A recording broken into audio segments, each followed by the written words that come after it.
పశ్చిమ బెంగాల్ ముఖ్యమంత్రి మమతా బెనర్జీ ఒక కీలకమైనటువంటి ప్రకటన చేశారు. అక్కడ first phase second phase election అయిపోయిన తర్వాత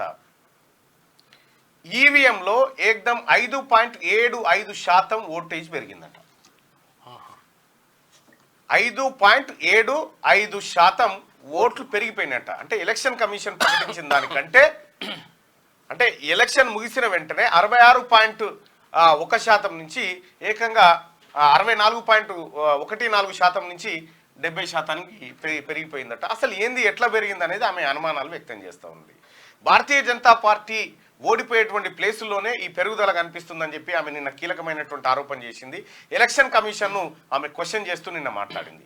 మరి అది ఎంతవరకు నిజం ఏం కథ అనేది తెలవాలి. కానీ 2018లో టీఆర్ఎస్ పార్టీ ఎన్నికలు జరిగినప్పుడు కూడా, టీఆర్ఎస్ పార్టీ మధ్యంతర ఎన్నికకు పోయినప్పుడు కూడా ఓవర్ నైట్లో 8 నుంచి 10% వరకు ఓట్లు పెరిగినాయి. అవును, ఓవర్ నైట్లో పెరిగిపోయినా అది ఎట్లా సాధ్యమైంది ఎవరికి అర్థం కాలే.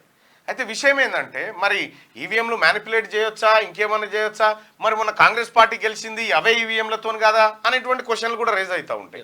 ఇట్లా రకరకాలుగా దాని చుట్టూ ముడిపడి ఉన్నాయి. కాబట్టి అక్కడ మమతా బెనర్జీ చెప్తున్నటువంటి అంశం అయితే ఈవీఎంలలో 5.75% ఎక్కువ ఓటింగ్ నమోదు కనిపిస్తూ ఉంది. అసలు ఏం జరిగిందనేది ఆమె ప్రశ్న. సో ఆమె లేవనెత్తినటువంటి ప్రశ్న ఇవాళ భారతదేశాన్ని మొత్తం ఆలోచింపజేస్తూ ఉంది. అసలు ఏం జరుగుతూ ఉంది అనేటువంటి ఆందోళన చెందుతూ ఉంది. అక్కడ సుప్రీంకోర్టు ఏమో వీవీప్యాట్లను లెక్కించాల్సిన అవసరం లేదంటది.